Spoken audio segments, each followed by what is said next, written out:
भाजपा का कार्यकर्ता साल के हर दिन 24 घंटे देश की सेवा के लिए कुछ न कुछ करता ही रहता है।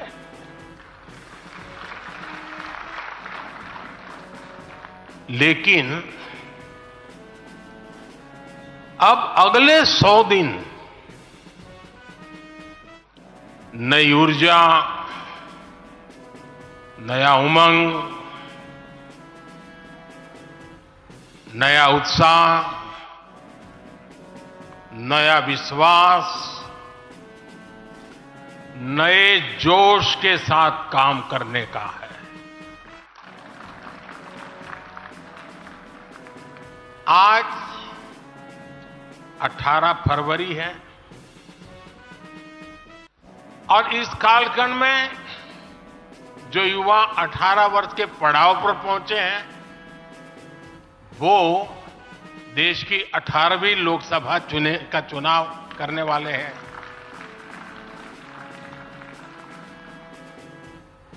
अगले 100 दिन हम सबको जुट जाना है, हर नए वोटर तक पहुंचना है, हर लाभार्थी तक पहुंचना है, हर वर्ग, हर समाज, हर पंथ, परंपरा, सब लोगों के पास पहुंचना है। हमें सबका विश्वास हासिल करना है। और जब सबका प्रयास होगा तो देश की सेवा के लिए सबसे ज्यादा सीटें भी बीजेपी को ही मिलेगी। साथियों, आज मैं समस्त देशवासियों की तरफ से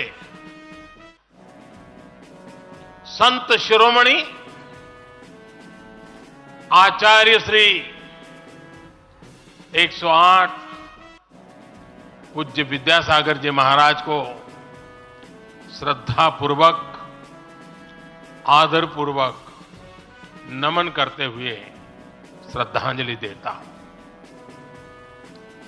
उनके संलेखन समाधिस्थ होने की सूचना मिलने के बाद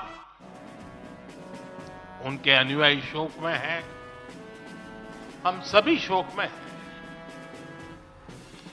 और मेरे लिए तो यह एक व्यक्तिगत क्षति जैसा है।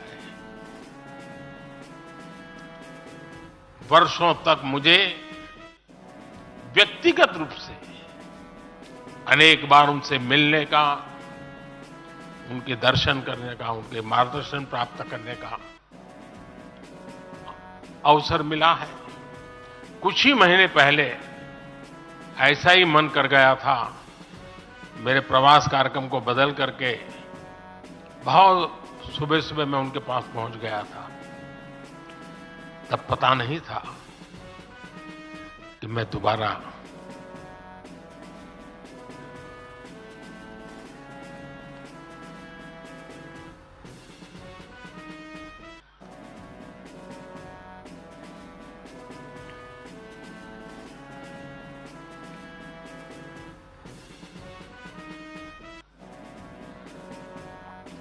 उनके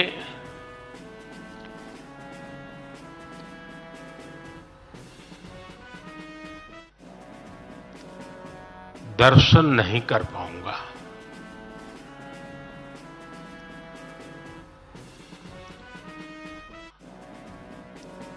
ये मेरा सौभाग्य रहा है कि पिछले 50 से भी ज्यादा वर्षों से मुझे देश के गणमान्य आध्यात्मिक मूर्तियों के निकट रहने का, उनके आशीर्वाद पाने का अवसर रहा है। और इसलिए मैं उस आध्यात्मिक जगत की उस शक्ति को भलीभांति जानता हूं, समझता हूं, अनुभव करता हूं। आपको सुनकर के आश्चर्य होगा कि वे तो दिगंबर परंपरा से थे।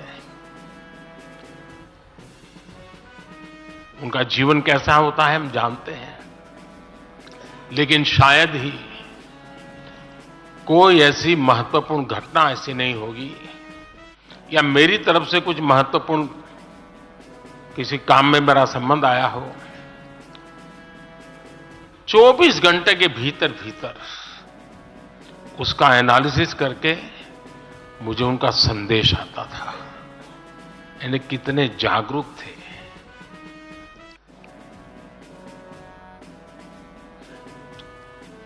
और अपनी विराट आध्यात्मिक यात्रा और उसके बाद भी वो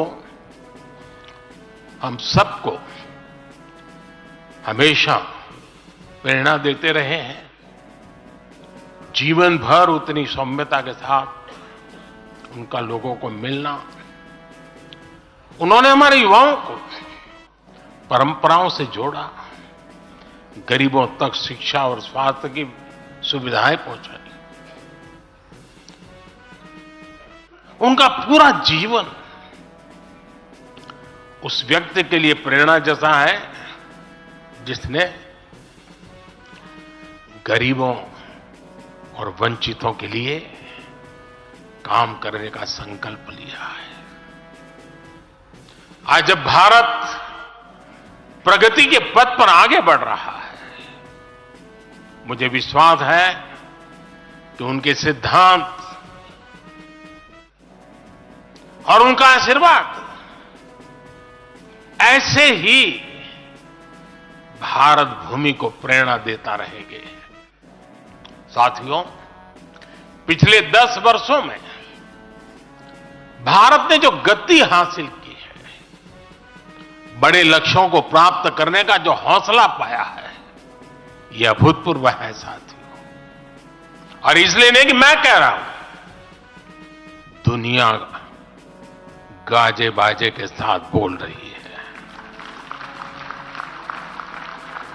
भारत ने आज हर क्षेत्र में जो ऊंचाई हासिल की है, उसने हर देशवासी को एक बड़े संकल्प के साथ जोड़ दिया है। और यह संकल्प है विकसित भारत का। अब देश न छोटे सपने देख सकता है और देश न अब छोटे संकल्प ले सकता है। सपने भी विराट होंगे, संकल्प भी विराट होंगे। और ये हमारा सपना भी है, हम सबका संकल्प भी है कि हमें भारत को विकसित बनाना है। और इसमें अगले 5 वर्षों की बहुत बड़ी भूमिका होने जा रही है। अगले 5 साल में भारत को पहले से भी कई गुना तेजी से काम करना है। अगले 5 साल में हमें विकसित भारत की तरफ एक लंबी छलांग लगानी है। लेकिन भाई और बहनों, सारे लक्ष्यों की प्राप्ति के लिए पहली शर्त है सरकार में भाजपा की जोरदार वापसी।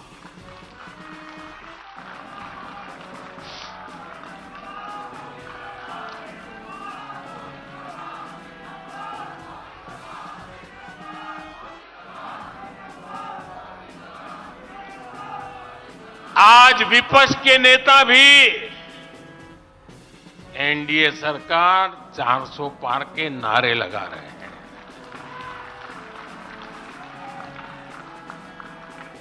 और एनडीए को 400 पार कराने के लिए भाजपा को 370 का माइलस्टोन पार करना ही होगा।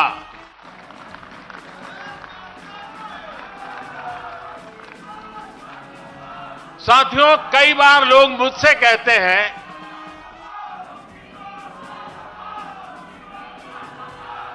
मुझे कहते रहते कि अरे मोदी जी, आपने इतना तो सब कुछ कर लिया, जो बड़े बड़े संकल्प आपने लिए वो तो पूरे कर लिए, अब क्यों इतनी भागदौड़ करनी।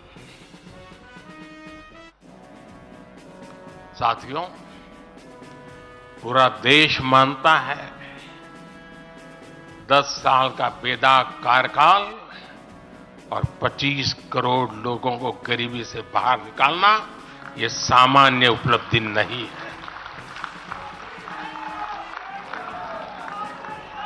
पूरा देश मानता है हमने देश को महाघोटालों और आतंकी हमलों के खौफ से मुक्ति दिलाई है। पूरा देश मानता है हमने गरीब और मिडिल क्लास का जीवन बेहतर करने का प्रयास किया है। लेकिन जो लोग सोचते हैं कि बहुत हो गया, ऐसा सोचने वालों को मैं एक पुरानी घटना जरूर बताना चाहूंगा।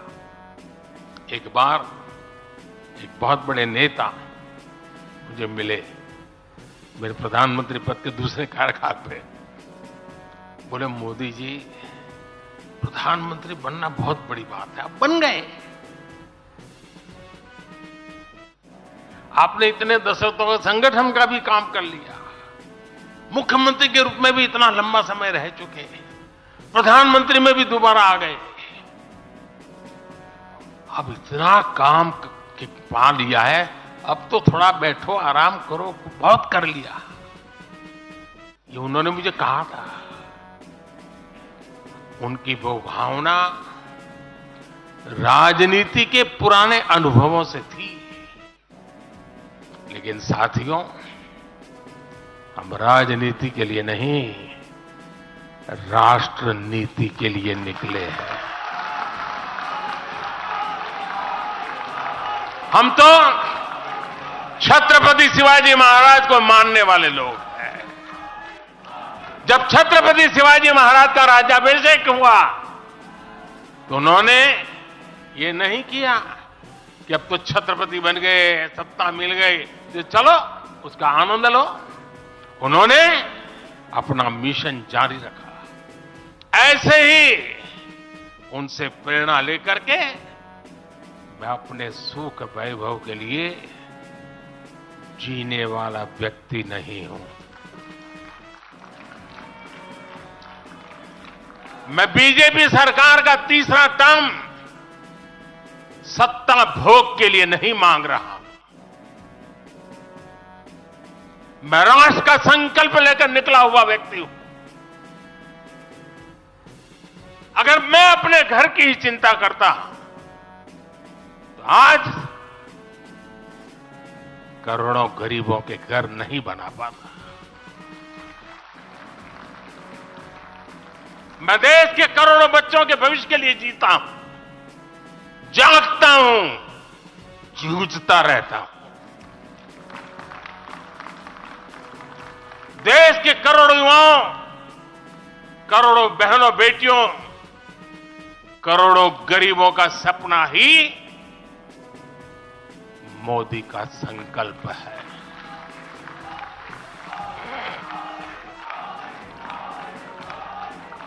और इस संकल्प की पूर्ति के लिए ही हम सब सेवा भाव से दिन रात एक कर रहे हैं। 10 वर्षों में हमने जो हासिल किया, साथियों, वो तो एक पड़ाव मात्र है।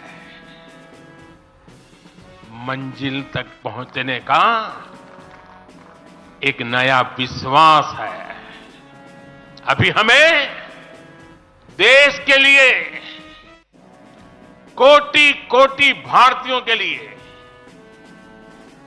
हर भारतीय का जीवन को बदलने के लिए बहुत कुछ हासिल करने का सपने हैं, संकल्प है, और उसके लिए बहुत से निर्णय भी बाकी हैं।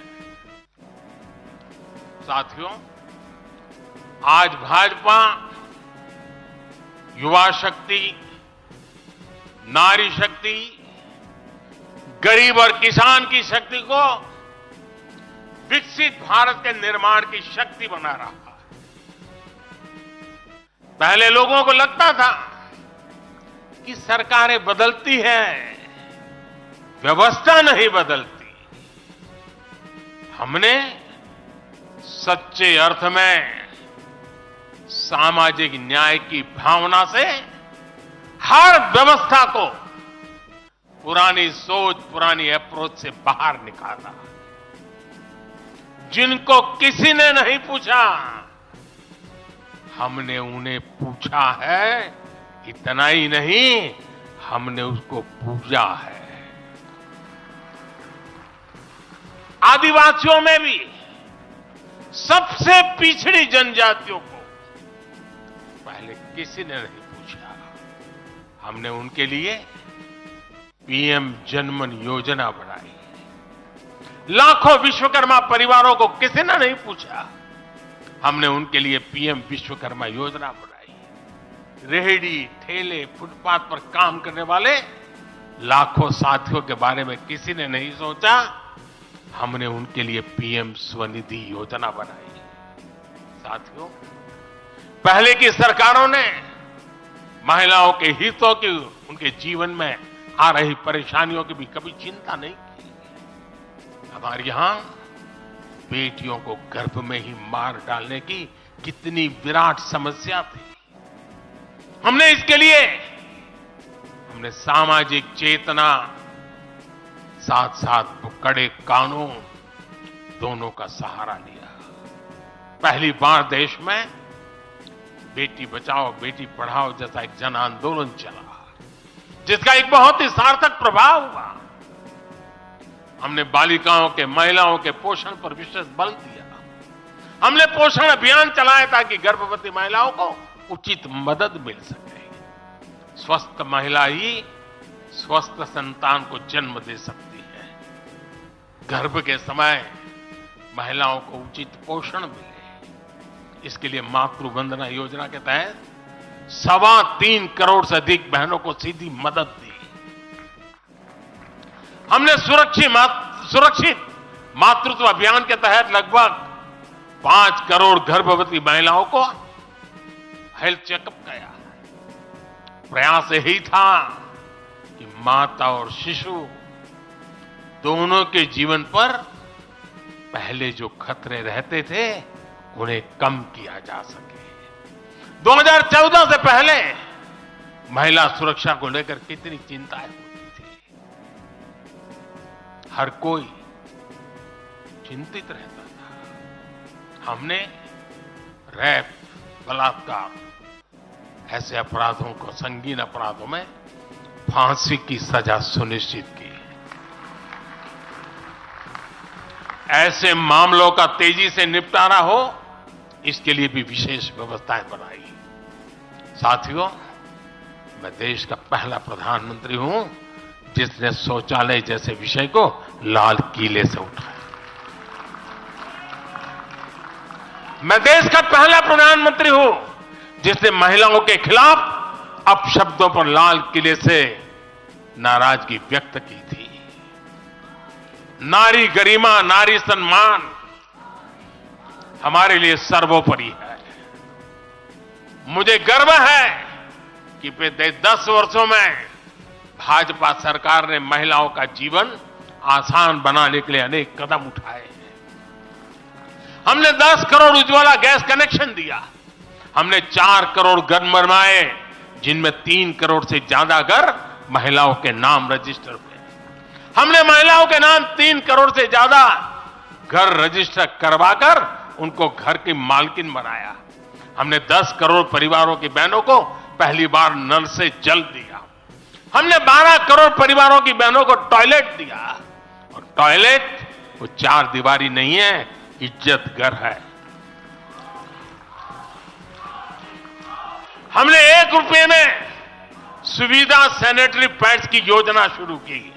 हमने 25 करोड़ से ज्यादा महिलाओं के बैंक अकाउंट खोले। हमने 30 करोड़ से अधिक मुद्रा लोन महिला लाभार्थियों को दिए। साथियों, बहनों को आर्थिक रूप से सशक्त करने के लिए, बेटियों को नौकरी करने में आसानी हो, इसके लिए हमने अनेक कदम उठाए। हमने सेल्फ हेल्प ग्रुप से 10 करोड़ बहनों को जोड़ा। हमने 1 करोड़ बहनों को लखपति दीदी बनाया। खादी को जो फिर से नया जीवन मिला है, उसका फायदा भी सबसे अधिक गांव की बहनों को ही हुआ है। हमने प्रेगनेंसी लीव को बढ़ाकर 26 हफ्ते किया। पहले फैक्ट्रियों में या दूसरी जगहों पर महिलाओं को नाइट शिफ्ट पर काम करने के लिए अनेक अड़चनें थी।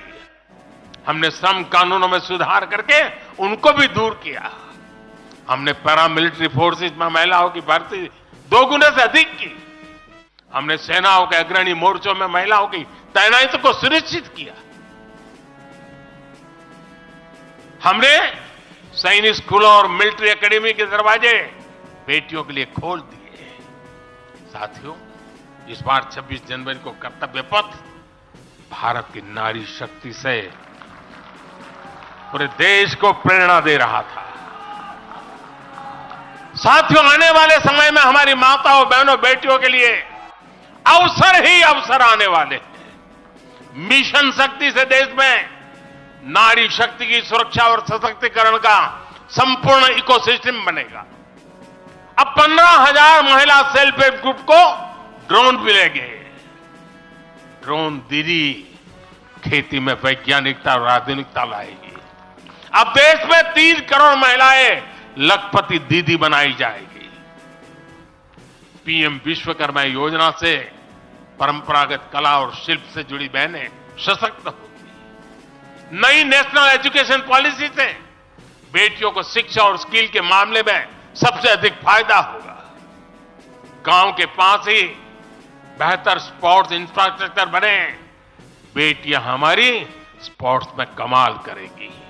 साथियों, आज जब मैं बीते 10 वर्षों की तरफ नजर डालता हूं तो कितना ही कुछ याद आता है। ये 10 वर्ष साहसिक फैसलों, दूरगामी निर्णयों के नाम है। जो काम सदियों से लटके थे, हमने उनका समाधान करने का साहस करके दिखाया है। अयोध्या में भव्य राम मंदिर का निर्माण करके हमने 5 सदियों का इंतजार खत्म किया है।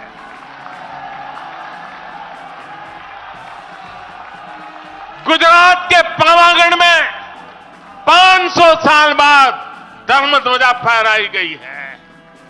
7 दशक बाद हमने करतारपुर साहिब राहदारी खोली है। 7 दशक के इंतजार बाद देश को आर्टिकल 370 से मुक्ति मिली है। लगभग 6 दशक बाद राजपथ कर्तव्य पथ के नए स्वरूप में सामने आया है। 4 दशक बाद आखिरकार 1 रैंक 1 पेंशन की मांग पूरी हुई है। 3 दशक बाद आखिरकार देश को नई राष्ट्रीय शिक्षा नीति मिली है। 3 दशक बाद आखिरकार लोकसभा और विधानसभा में महिलाओं को आरक्षण मिला है। 3 तलाक की बुराई के लिए विरुद्ध कड़ा कानून बनाने का साहस भी हमने दिखाया है। दशकों से नए संसद भवन की जरूरत महसूस हो रही थी, उसे हमने ही पूरा किया। यह प्रत्येक भाजपा कार्यकर्ता का सौभाग्य है वैसी अनेक सिद्धियों का निमित्त बन सके। साथियों, कोई भी देश हो, वो अपना भविष्य तभी संवार सकता है जब वह अपने इतिहास को सहज कर रखता है। बीते वर्षों में भारत ने अपने इतिहास को सहेजा भी है, संवारा भी है। हमने नेशनल वॉर मेमोरियल का निर्माण किया। हमने राष्ट्रीय पुलिस स्मारक बनाई। हमने अंडमान में नेताजी सुभाष और परमवीर चक्र विजेताओं के नाम पर द्वीपों का नामकरण किया। हमने दांडी में नमक सत्याग्रह का आधुनिक स्मारक का निर्माण किया। हमने बाबा साहब आंबेडकर से जुड़े पंच तीर्थ को विकसित किया। हमने रांची में भगवान बिरसा मुंडा की स्मृति में म्यूजियम बनाया। सरदार पटेल को समर्पित स्टैच्यू ऑफ यूनिटी हमारे कार्यकाल में बनी। 31 अक्टूबर को राष्ट्रीय एकता दिवस हमारी सरकार ने घोषित किया। 15 नवंबर को जनजातीय गौरव दिवस के रूप में घोषित करने का अवसर हमें मिला। 14 अगस्त को विभाजन विभीषिका दिवस के रूप में याद करने का निर्णय हमारी सरकार ने लिया। 26 दिसंबर को हमने साहिबजादों की स्मृति में वीर बाल दिवस घोषित किया। 26 नवंबर को संविधान दिवस घोषित करने का फैसला भी हमारी सरकार ने किया और 21 जून को संयुक्त राष्ट्र इंटरनेशनल योगा डे भी हमारी ही सरकार के प्रयासों से घोषित किया।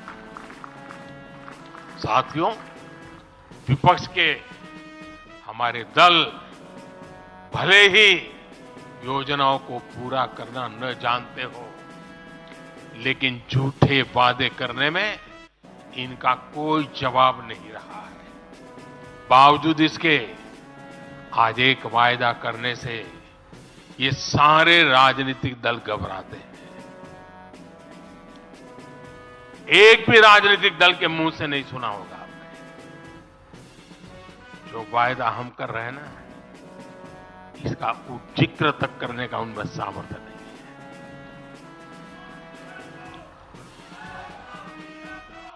और हमारा वायदा है विकसित भारत का।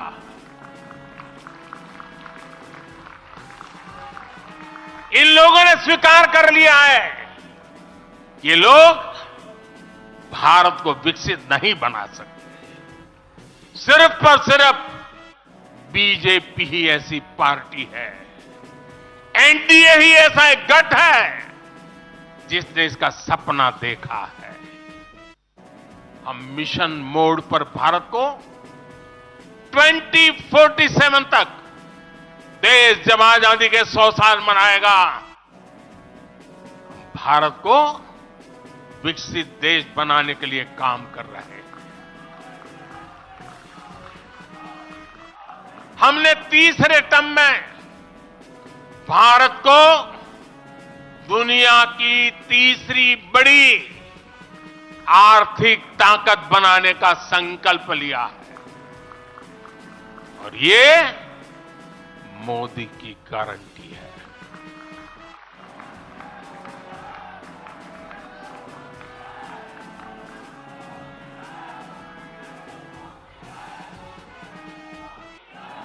और जब मैं भारत को तीसरी आर्थिक ताकत बनाने की बात करता हूं, तो उसका मतलब भी बहुत गहरा है। इसका मतलब है भारत के आर्थिक, सामरिक और सांस्कृतिक सामर्थ्य का कई गुना विस्तार, चहुं दिशा में विस्तार। साथियों, हम इसके लिए कितनी तेजी से काम कर रहे हैं, इसका हिसाब लगाना भी जरूरी है। भारत को, यह आंकड़ा याद रखिए, भारत को $1 ट्रिलियन की अर्थव्यवस्था बनने में लगभग 60 साल लगे थे। 60 साल। 2014 में जब देश ने हमें अवसर दिया तो 2 ट्रिलियन मार्क भी बहुत बड़ा लग रहा था, लेकिन 10 वर्षों में हमने अपनी अर्थव्यवस्था में $2 ट्रिलियन और जोड़ दिया। एक के लिए 60 साल, 10 साल में 2 और जोड़ दिया। जब भारत दुनिया की 11वें नंबर की अर्थव्यवस्था था और 11 से 10 पर आने में दम उखड़ गया उनका, हम 11 से 5 पर ले आए। अर्थव्यवस्था जब 11 नंबर पर थी, तब इंफ्रास्ट्रक्चर का बजट सिर्फ 2 लाख करोड़ रुपए भी नहीं बन पाता था। आज भारत 5वें नंबर की अर्थव्यवस्था है, तो भारत का इंफ्रा बजट 11 लाख करोड़ को पार कर चुका है। इसी वजह से आज गरीबों को 1 करोड़ों घर बन रहे हैं। आज गरीबों के घर तक पानी पहुंच रहा है। आज देश में रिकॉर्ड मेडिकल कॉलेज, अस्पताल यूनिवर्सिटीज बन रहे हैं, गांव तक की सड़कें बन रही है।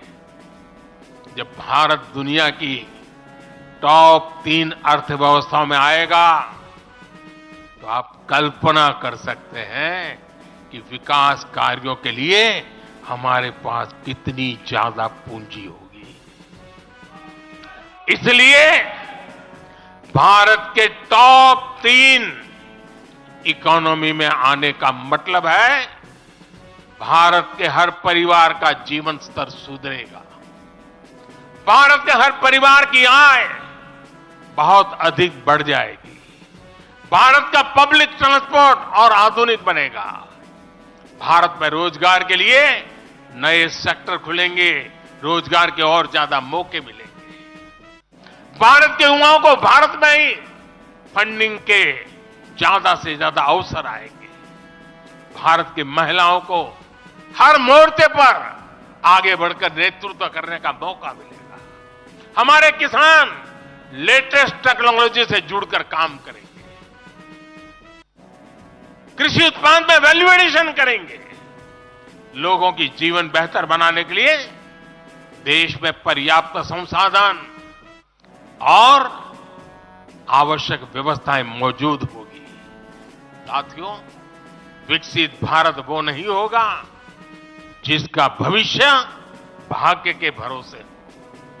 इसलिए दूसरे देशों पर भारत की निर्भरता को हम तेजी से कम कर रहे हैं। इसलिए हम देश के लिए बड़े लक्ष्य बना रहे हैं और उनके लिए योजनाबद्ध तरीके से काम भी कर रहे हैं। भविष्य में हम एक ऐसा भारत देखेंगे जिसे लाखों करोड़ रुपए का खाद्य तेल बाहर से लाने की जरूरत नहीं होगी। हमारे पाम ऑयल मिशन की मदद से हमारे किसान इतने सशक्त हो जाएंगे कि वो देश के पैसों की बचत कर सके। बीते कुछ वर्षों में दलहन, तिलहन और श्री अन्न के लिए विशेष नीतियां बनाई है जिससे छोटे छोटे किसानों को मदद हो रही है। भविष्य में भी हमारे किसानों को इनसे और लाभ मिलेगा।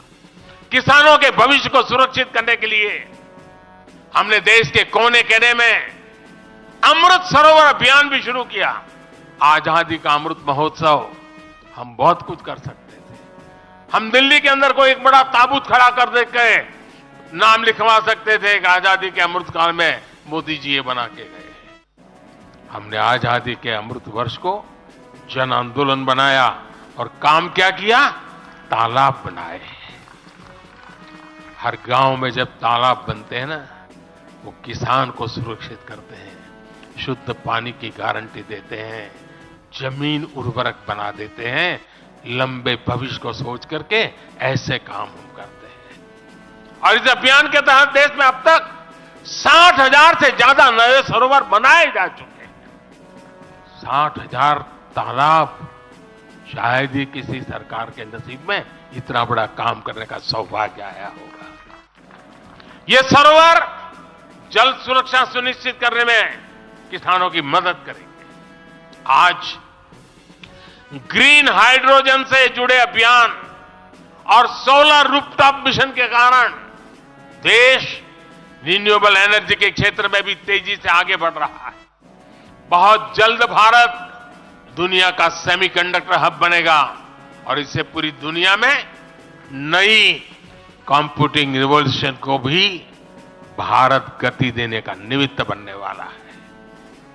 पोर्ट लेड ग्रोथ से पब्लिक ट्रांसपोर्ट तक आने वाले समय में हर क्षेत्र को नई ऊंचाई मिल सकेगी। साथियों, 2014 में जब मैंने शपथ ली तो हमारे कई आलोचक कहते थे, मोदी जी एक राज्य के बारे उनका क्या अनुभव है? इतना बड़ा देश, इतनी बड़ी दुनिया, ये मोदी क्या करेगा, कैसे करेगा? ठीक है, गुजरात चलाया होगा, लेकिन वो सब सोचने देख लें,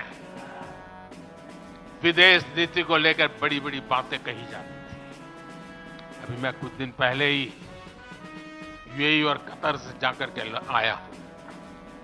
तमाम प्लेसों से हमारे रिश्ते कैसे मजबूत हैं, ये आज दुनिया देख रही है। आज पश्चिमी एशिया के देशों से हमारे संबंध अब तक की सबसे मजबूत स्थिति में है।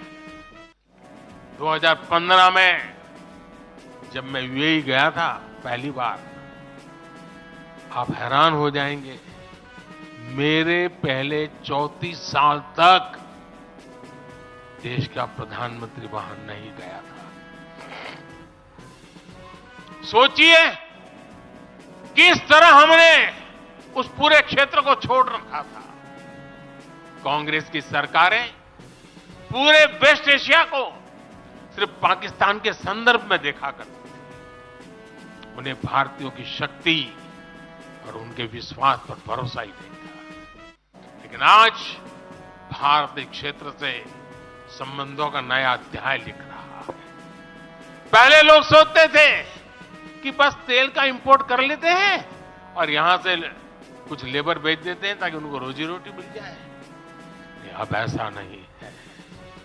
आज ट्रेड, टेक्नोलॉजी, टूरिज्म, ऐसे अनेक क्षेत्रों में हमारे संबंध बहुत बेहतर हैं और हम निरंतर विकास कर रहे हैं। यहां तक कि अरब के 5 देशों ने मुझे अपना सर्वोच्च सम्मान तक दिया है। यह सम्मान मोदी का नहीं है, 140 करोड़ भारतीयों के सामर्थ्य का सम्मान है। और भाइयों बहनों, विदेश नीति के जो भी जानकार हैं, वो विदेश से मिले हर संकेत भी पकड़ ले रहे होंगे। आज अलग अलग देशों में सत्ता और विपक्ष के दल ये खुलकर मानते हैं कि भारत के सशक्त होने से पूरी दुनिया का हित होने वाला है। ये पूरी दुनिया मानने लगी। आज हर महाद्वीप में भारत का सम्मान, भारत की ताकत बढ़ रही है। हर देश भारत से गहरे संबंध बनाने पर जोर दे रहा है। और इन सब के बीच कोई देश हमारी सरकार से बातचीत के लिए, आप जानकर के हैरान होंगे, अभी तो चुनाव बाकी है, लेकिन मेरे पास जुलाई, अगस्त, सितंबर के डेट पड़े हुए निमंत्रण दे करके। इसका अर्थ क्या है? इसका अर्थ है कि दुनिया के विभिन्न देश भी बीजेपी की सरकार की वापसी को लेकर पूरी तरह आश्वस्त है। वो भी जानते हैं, दुनिया का हर देश जानता है, दुनिया की हर शक्ति जानती है, आएगा तो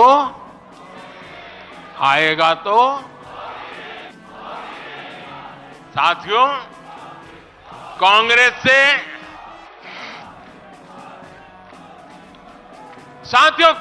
से देश को बचाना, देश के हर नागरिक को बचाना, हमारे बच्चों का, हमारे युवाओं का भविष्य बचाना बीजेपी के प्रत्येक कार्यकर्ता का दायित्व है।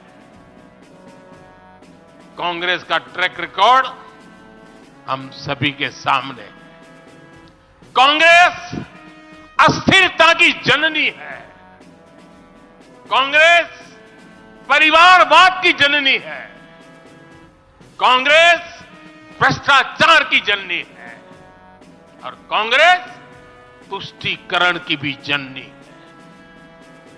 70 के दशक में जब देश में कांग्रेस के विरुद्ध गुस्सा बढ़ना शुरू हुआ, तो खुद को बचाने के लिए इसने अस्थिरता का सहारा लिया। हर नेता की सरकार कांग्रेस ने अस्थिर की। आज यहां प्रस्ताव के समय इसकी चर्चा आई है, मैं ज्यादा उसके लिए कहता नहीं हूं। आज भी ये लोग अस्थिरता पैदा करने के लिए नई नई साजिशें कर रहे हैं। इन लोगों ने मिलकर जो गठबंधन बनाया है, उसकी भी यही पहचान है। कांग्रेस के पास विकास का एजेंडा नहीं, फ्यूचर का रोड मैप नहीं। ये देश को कभी भाषा के आधार पर तो कभी क्षेत्र के आधार पर बांटने में जुटे हुए हैं। साथियों, कांग्रेस का एक सबसे बड़ा पाप ये रहा है कि वो देश की सेनाओं का मनोबल तोड़ने से भी पीछे नहीं रहे। भारत की राष्ट्रीय सुरक्षा और सामरिक शक्ति को नुकसान पहुंचाने में कांग्रेस ने कोई कसर नहीं छोड़ी। जब भी देश के रक्षा क्षेत्र में कोई बड़ा काम हुआ, जब हमारी सेनाओं ने कोई उपलब्धि हासिल की, कांग्रेस ने हर बार उन पर सवाल उठाए। आप सिर्फ सोचिए कि 5 साल पहले इन लोगों ने क्या कहा था। इन लोगों ने हर कोशिश की कि हमारी वायुसेना को राफेल जैसे एडवांस एयरक्राफ्ट न मिल पाए। इन्होंने अप्रचार किया कि हिंदुस्तान एरोनॉटिकल लिमिटेड को, HAL को खत्म किया जा रहा है। ये लोग तो HAL के बाहर फोटो तक खींचवाने के लिए चले गए थे। लेकिन देखिए HAL आज कैसे धूमधाम से आगे बढ़ रहा है। आज देखिए कितने सारे ऑर्डर आज उनके यहां बुक किए गए हैं। आज जरा देखिए HAL का मार्केट वैल्यू कितना बढ़ गया है। ये वही लोग हैं जिन्होंने हमारी सेनाओं के सर्जिकल स्ट्राइक करने पर उनके पराक्रम पर सवाल खड़ा कर दिया। जब एयर स्ट्राइक हुई तो उसकी सफलता के प्रमाण मांगे जाने लगे। कांग्रेस भारतीय सेनाओं के अपमान का कोई मौका नहीं छोड़ती। साथियों, कांग्रेस कितनी कंफ्यूज है, इसका उदाहरण मैं आपको देना चाहता हूं। कांग्रेस में लड़ाई चल रही है और बड़ी तगड़ी लड़ाई चल रही है, लेकिन मजा यह है कि सिद्धांतों की नहीं चल रही है, योजनाओं को समझ में नहीं चल रही है। लड़ाई क्या चल रही है आपको जानकर के आश्चर्य होगा। क्या लड़ाई है? कांग्रेस में एक वर्ग है जो कहता है कि मोदी से तीखी नफरत करो, मोदी पर व्यक्तिगत आरोप लगाओ, मोदी की छवि खराब करने के लिए हर हथकंडे अपनाओ। एक वर्ग है। कांग्रेस के अंदर एक दूसरा वर्ग भी है जो कांग्रेस की मूल परंपराओं से निकला हुआ है, जो कहता है कि मोदी पर व्यक्तिगत आरोप, नफरत से कांग्रेस को बाहर निकालो, इससे कांग्रेस को और ज्यादा नुकसान होता है। यानी कांग्रेस हमसे सैद्धांतिक मुद्दों पर लड़ाई नहीं लड़ रही है। कांग्रेस इतनी हताश है कि उसमें सैद्धांतिक विरोध, वैचारिक विरोध का साहस भी नहीं बचा। इसलिए गाली गलौज और मोदी पर झूठे आरोप ही उनका एकमात्र एजेंडा बन गया है। और साथियों, मैंने देशवासियों को लाल किले से कहा था और आपको तो कई बार कह चुका हूं। मैंने देशवासियों को कहा था कि अगर आप 10 घंटे काम करेंगे तो मोदी 11 घंटे काम करेगा। अगर आप 12 घंटे काम करेंगे तो मैं 13 घंटे काम करूंगा। अगर आप 14 घंटा काम करेंगे तो मैं 15 घंटे काम करूंगा। मेरे साथियों, देश भर के मेरे कार्यकर्ताओं, देश भर के मेरे देश को उज्जवल भविष्य के लिए आशा लगाकर बैठे हुए लोगों से मैं कहना चाहूंगा, आने वाले 100 दिनों तक बीजेपी के हर कार्यकर्ता को अपने लिए नए लक्ष्य बनाने होंगे, उन्हें प्राप्त करना होगा। बीते वर्षों में भाजपा सरकार की योजनाओं का लाभ करोड़ों लाभार्थियों को मिला है। हमें हर लाभार्थी तक पहुंचना है। और मेरी एक व्यक्तिगत प्रार्थना है, करोगे? जरा हाथ ऊपर करके बताइए, करोगे? करोगे? हर लाभार्थी के पास जाइए, उनको कहना कि प्रधान सेवक नरेंद्र मोदी ने उन्हें प्रणाम कहा है।